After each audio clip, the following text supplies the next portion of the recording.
네, 오늘은 종려주일이면서 고난주간이 시작되는 주일입니다.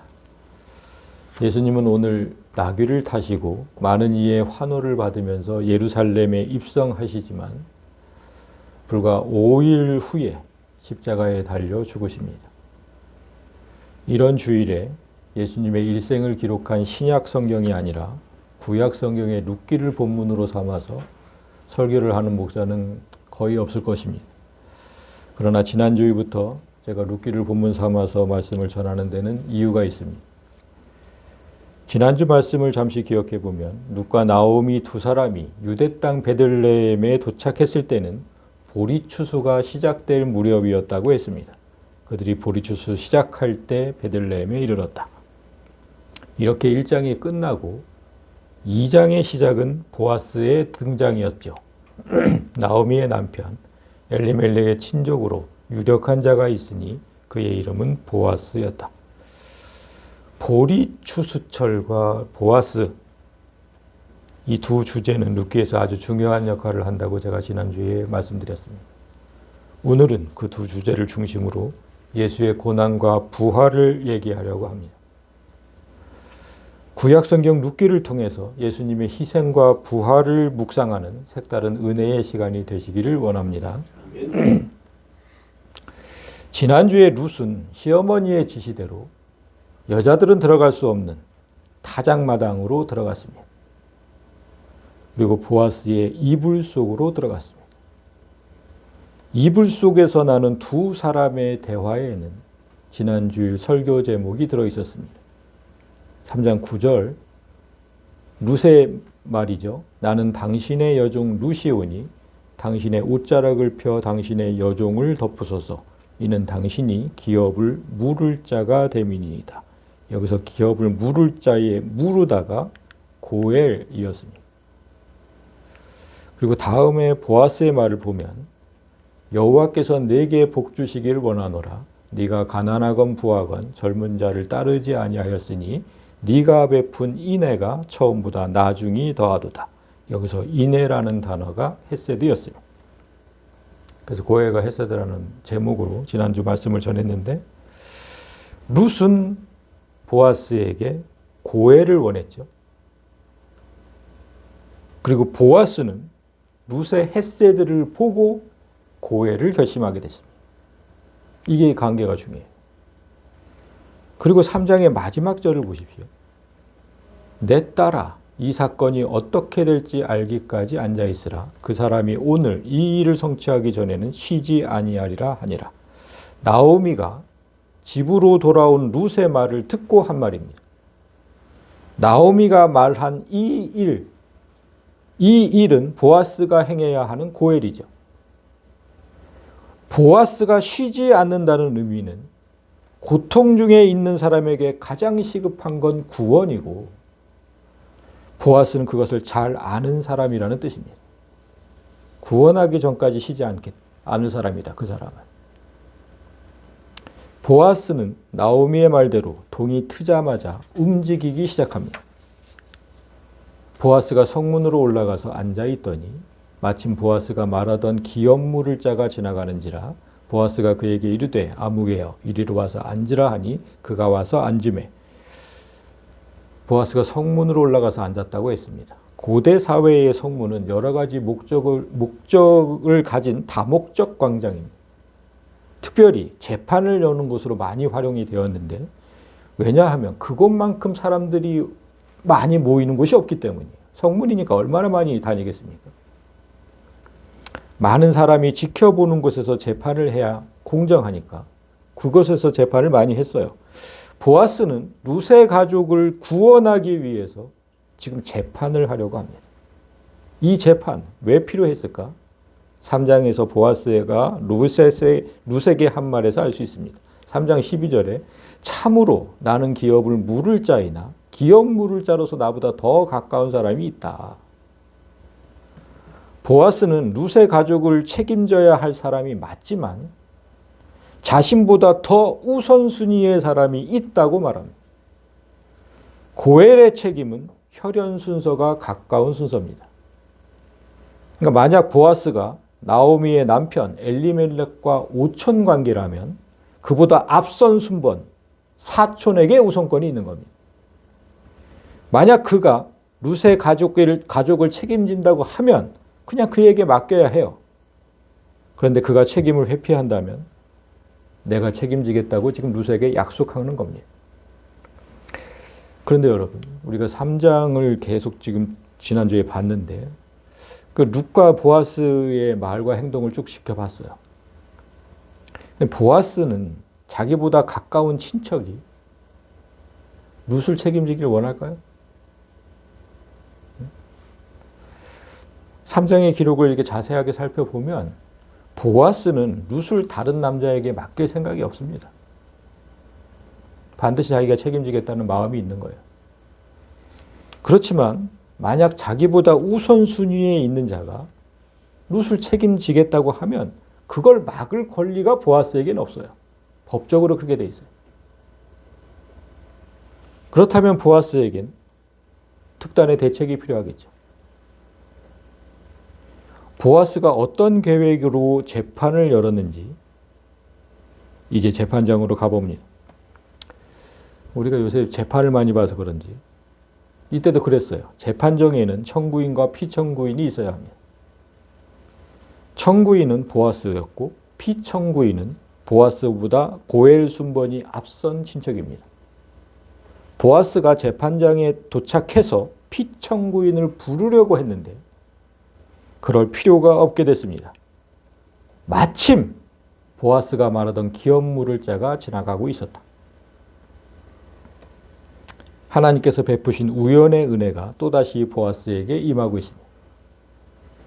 룻기에서 우리가 확실히 알아야 할 건 지난주부터 계속 이런 게 나오잖아요. 우연히, 마침.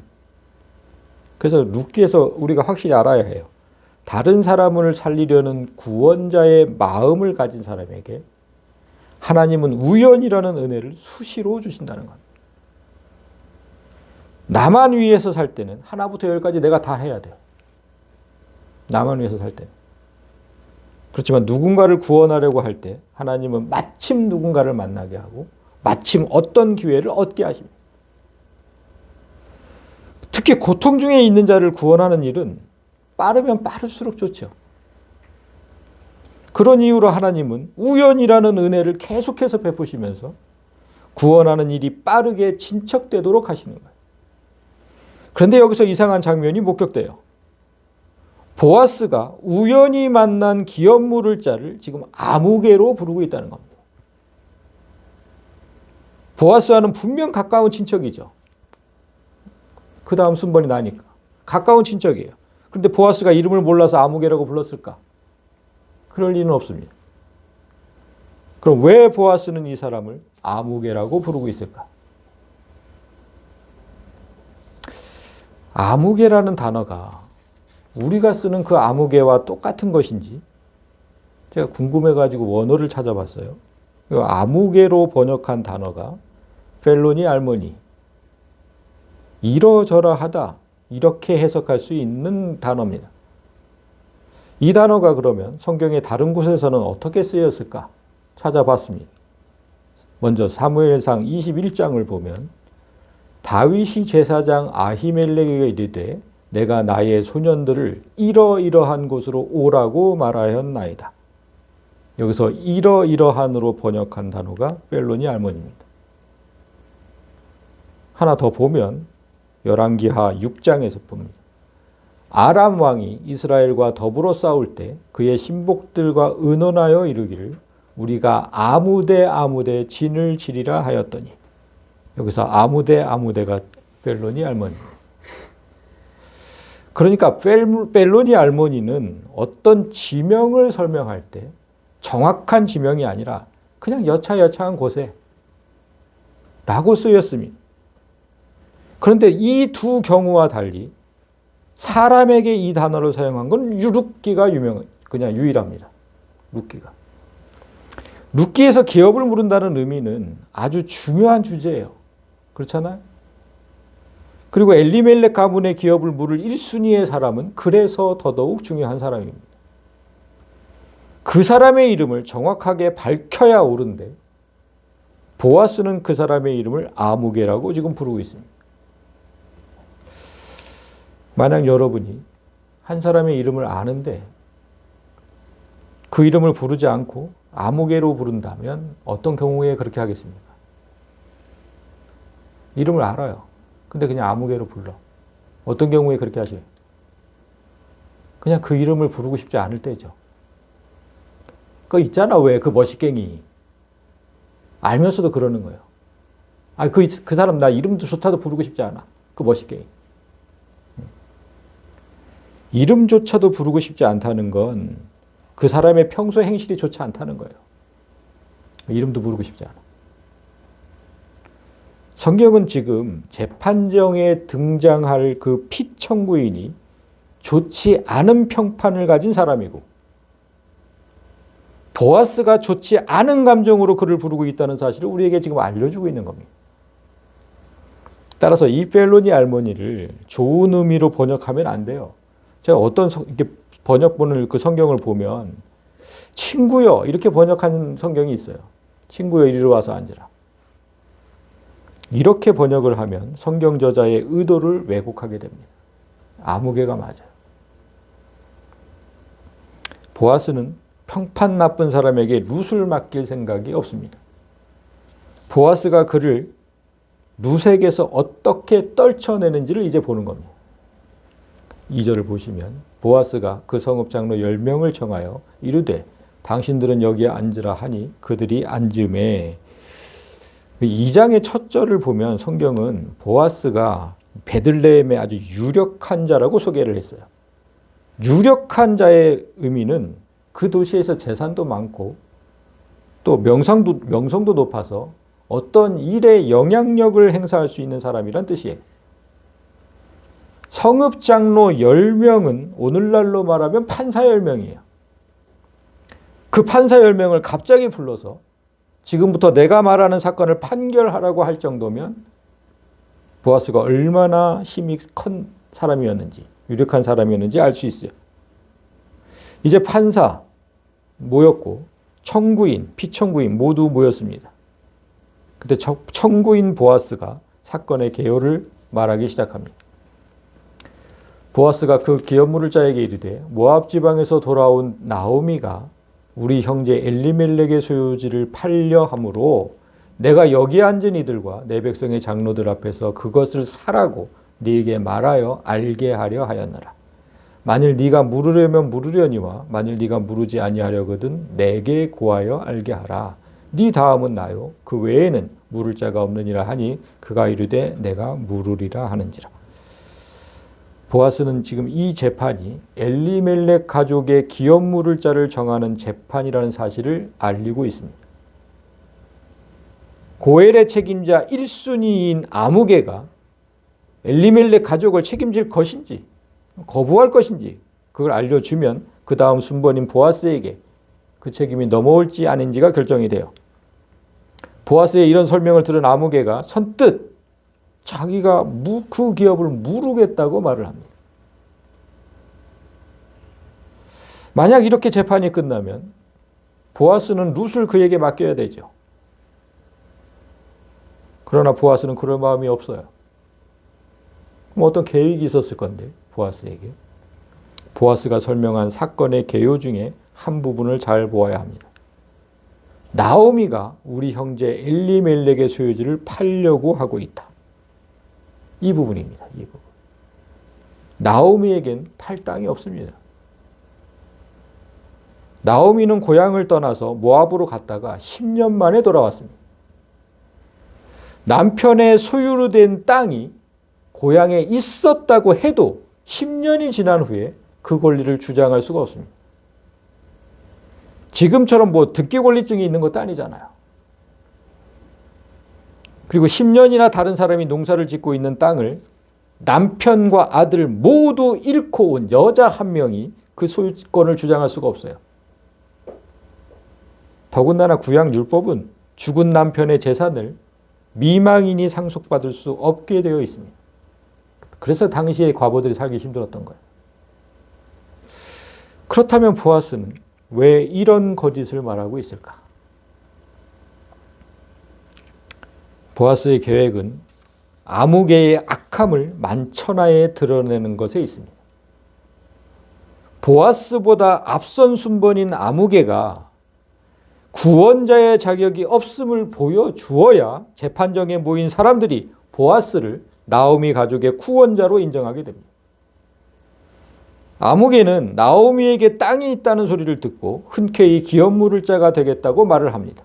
그 이유는 간단해요.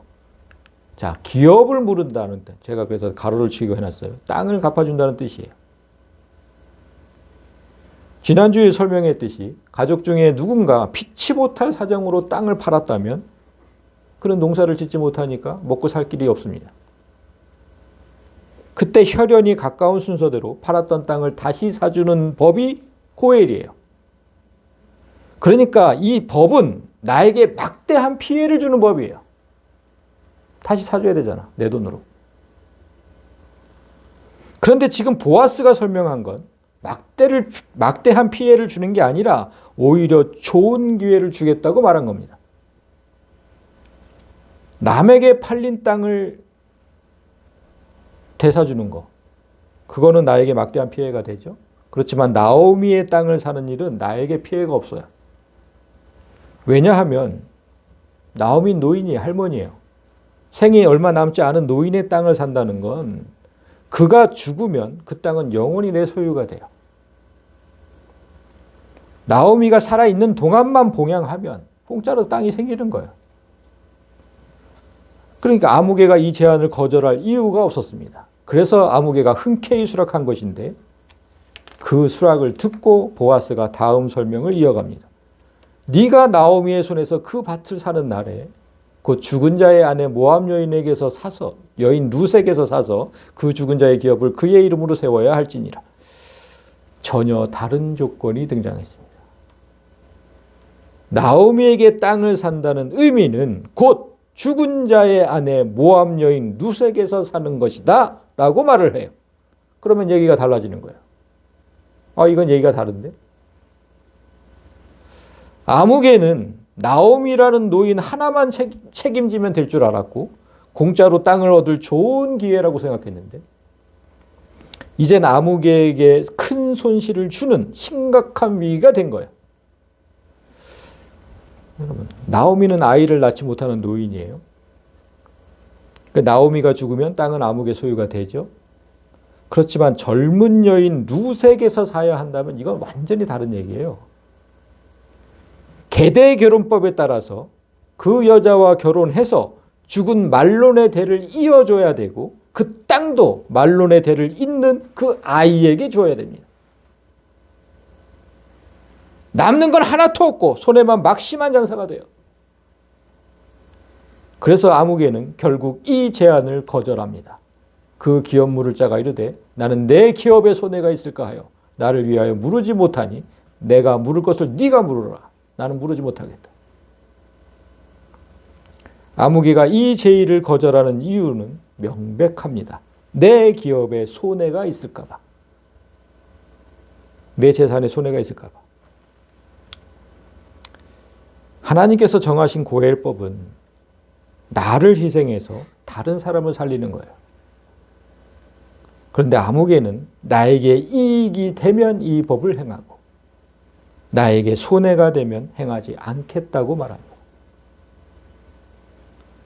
보아스가 이 사람의 이름을 알면서도 아무개로 부른 까닭, 그가 평소 하나님의 법을 자기 유불리에 따라 지키는 사람인 걸 잘 알기 때문이에요.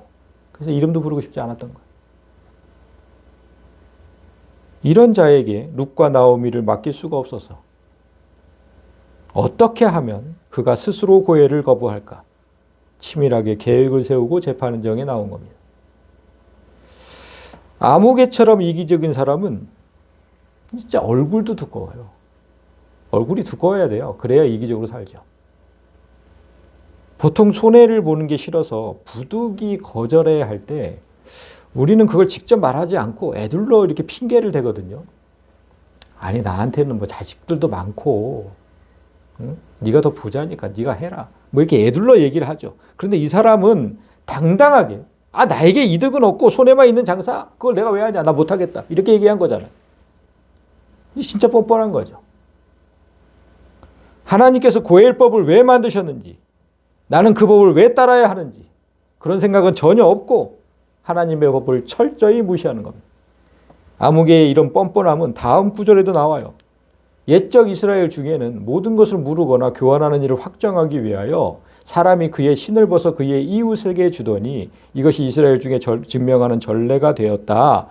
유대인 사회에서 신을 벗는다는 의미는 나의 권리를 내려놓는다는 뜻이에요. 내가 신발을 벗어서 주는 사람에게 어떤 권리가 넘어가요. 이는 신명기 25장에 근거하고 있습니다. 신명기 25장을 보면 자식을 낳지 못하고 죽은 형이 있을 때 그 동생은 형수와 결혼해서 형의 자식을 낳아 주어야 합니다. 그런데 만약 동생이 형수와의 결혼을 원치 않을 때 형수가 시동생에게 어떻게 하라고 하나님께서 말씀을 하셨어요. 그걸 보여드릴게요. 그의 발에서 신을 벗기고 그의 얼굴에 침을 뱉으며 형제의 집을 세우기를 기뻐 않는 자라 하여 그의 이름을 신벗김 받은 자의 집이라 부를 것이라. 가족의 불행을 모른 채 하는 자는 신도 벗기고 침 뱉음도 당하고 그의 이름도 신벗김 받은 자로 부르라는 거예요. 고엘의 책임을 다하지 않으면 수치스러운 삶을 살게 된다고 하나님께서 말씀하신 거예요. 그런데 오늘 본문의 아무개에게 그런 수치 따위는 없어요. 이에 그 기업 물을 자가 보아스에게 이르되 네가 너를 위하여 살아 하고 그의 신을 벗었다. 그냥 스스로 벗는 거예요. 수치 따위 없어요. 부끄러움도 모르고 스스로 신을 벗으면서 고엘의 책임을 보아스에게 넘깁니다. 보아스는 아무개가 그런 자인 줄 알고 있었으니까 이제 재판장에 모인 사람들에게 일의 결과를 밝히 알립니다.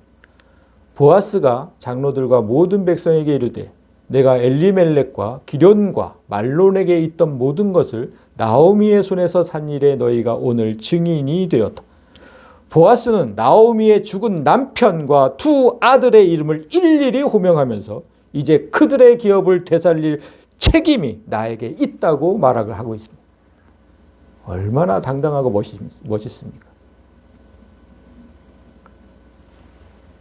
그리고 룻을 거론해요.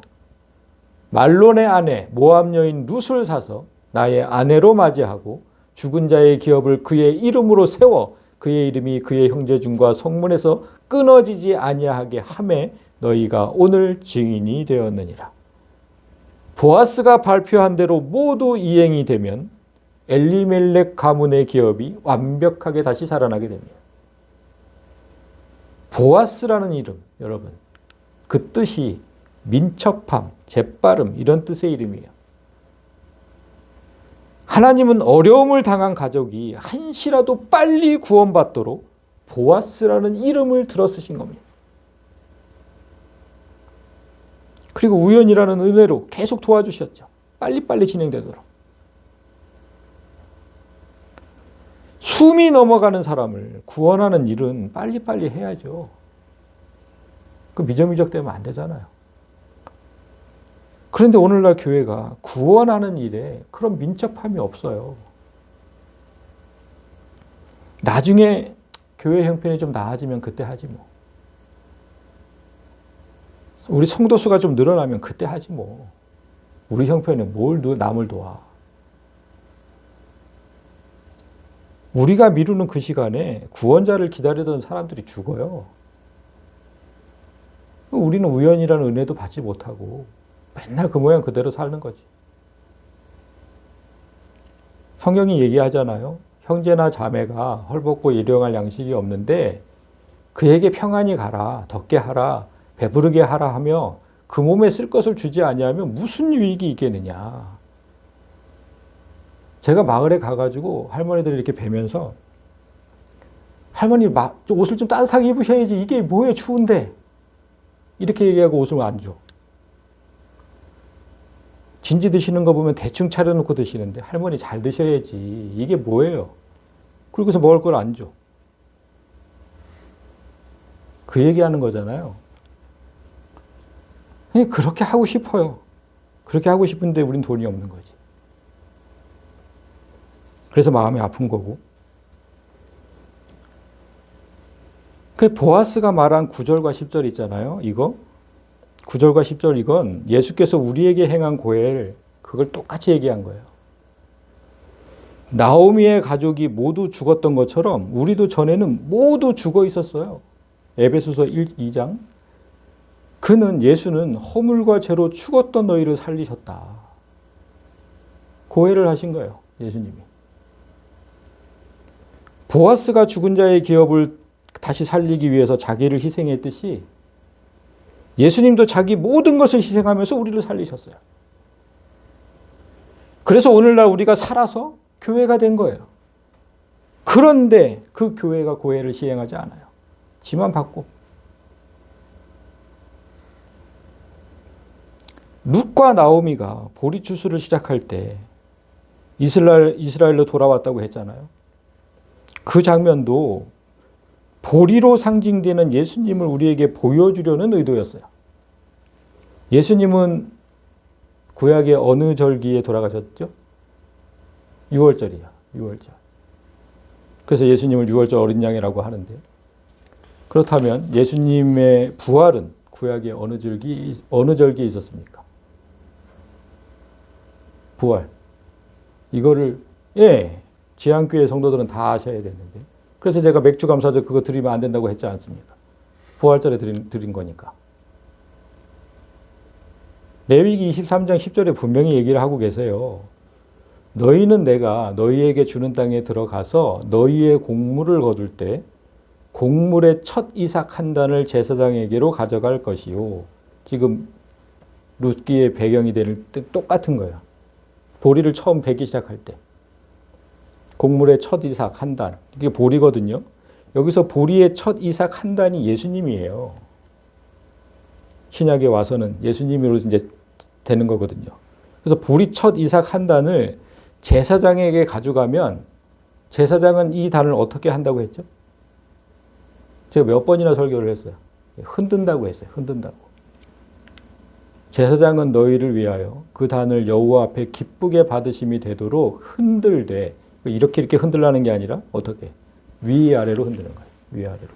안식 그걸 언제? 안식일 이튿날. 그 당시 안식일은 토요일이었으니까 주일에 흔들라고 하신 거예요. 주일에. 오늘날 주일.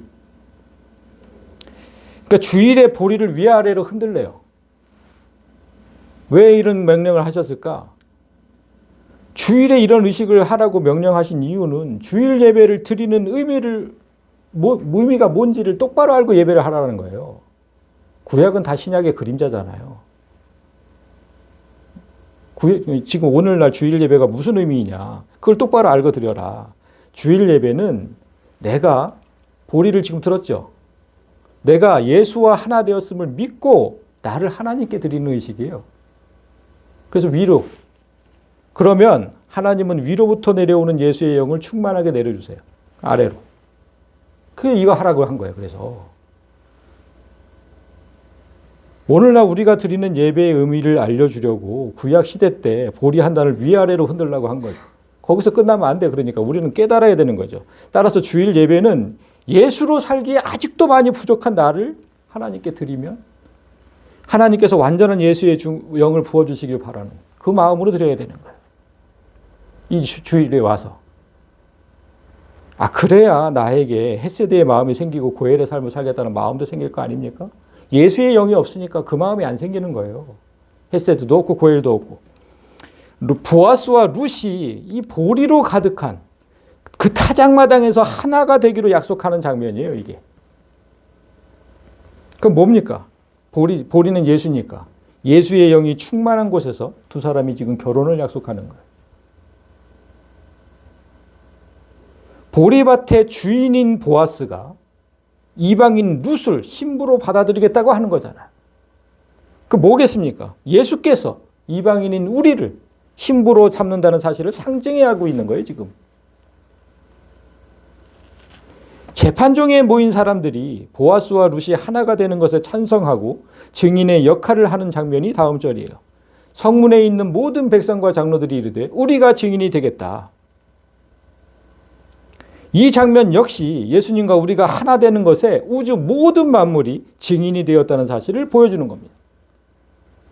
이 결혼이 선포되었을 때 증인들이 어떻게 축복하는지를 보십시오. 여호와께서 네 집에 들어가는 여인으로 룻이죠.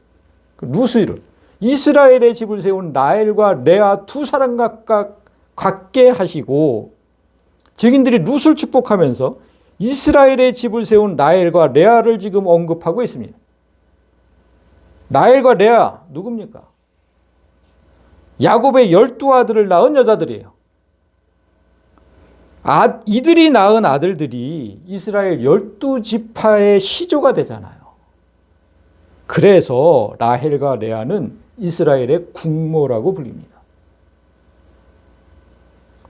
재판정에 모인 사람들이 이방 여인 룻을 향해서, 이방인이잖아 지금 이방인. 근데 그 이방 여인 룻을 향해서 이스라엘의 국모 자리에 오르라고 지금 축복하고 있는 거예요. 말이 됩니까? 이런 장면을 보면서 우리가 예수님과 혼인했을 때의 위치를 가늠할 수 있어야 돼요. 우리는 만물의 국모, 즉 어머니가 될 거예요.